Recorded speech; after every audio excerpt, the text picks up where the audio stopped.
Vamos para a nossa segunda questão. Em um restaurante há 2 tipos de salada, 2 tipos de pratos quentes e 3 tipos de sobremesa. Quantas possibilidades temos para fazer uma refeição com uma salada, um prato quente e uma sobremesa? Então, a refeição é constituída por uma salada, um prato quente e uma sobremesa.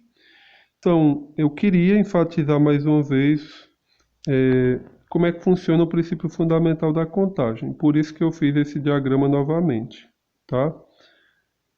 Então, nós podemos dividir esse evento, né, constituir essa refeição em 3 etapas. Primeiro, primeira etapa seria a escolha da salada, segunda etapa, a escolha do prato quente, e a terceira etapa, a escolha da sobremesa, certo?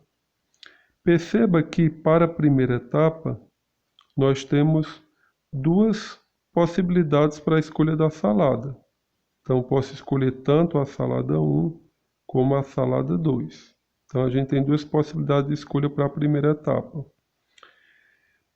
Note agora que para cada possibilidade de escolha na primeira etapa, eu vou ter o mesmo número de possibilidades de escolha do prato quente, que é a segunda etapa, tá?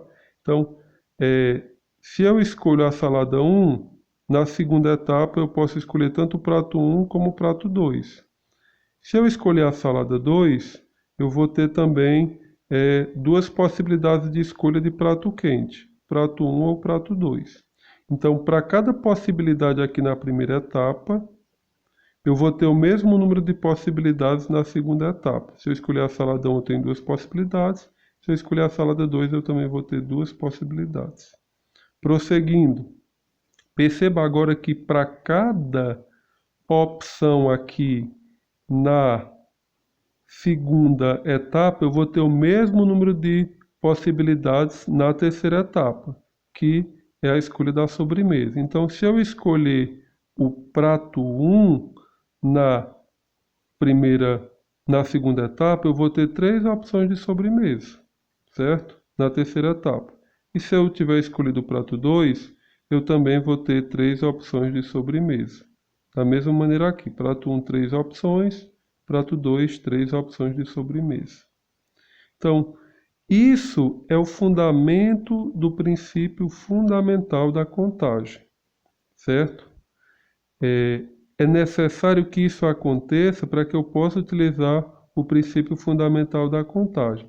Se um evento for composto em etapas, certo? É necessário que, para cada possibilidade em uma etapa, a gente tenha o mesmo número de possibilidades, né, na etapa seguinte. Isso é essencial para que use esse princípio fundamental da contagem. Então, aqui a gente tem um evento que foi constituído em 3 etapas, certo? Então, para cada possibilidade aqui na primeira etapa, que são 2, eu vou ter o mesmo número de possibilidades na segunda, que são 2. E para cada possibilidade aqui na segunda etapa, que são 2, né, o prato 1 ou o prato 2, eu vou ter 3 possibilidades na minha terceira etapa. Então, uma vez que isso ocorre, eu posso utilizar o princípio fundamental da contagem.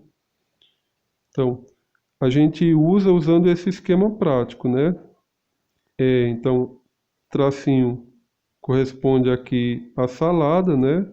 O outro traço ao prato quente, o outro traço à sobremesa. Então, eu tenho 2 opções de salada.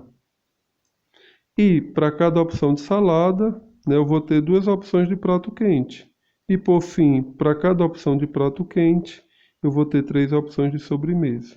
Então, basta então que façamos esse produto obtendo 12. Logo, é possível fazer 12 refeições diferentes com uma salada, um prato quente e uma sobremesa. E as possibilidades estão listadas aqui.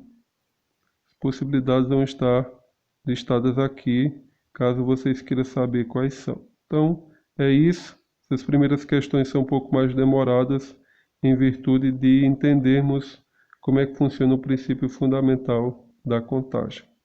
Então vamos para a próxima.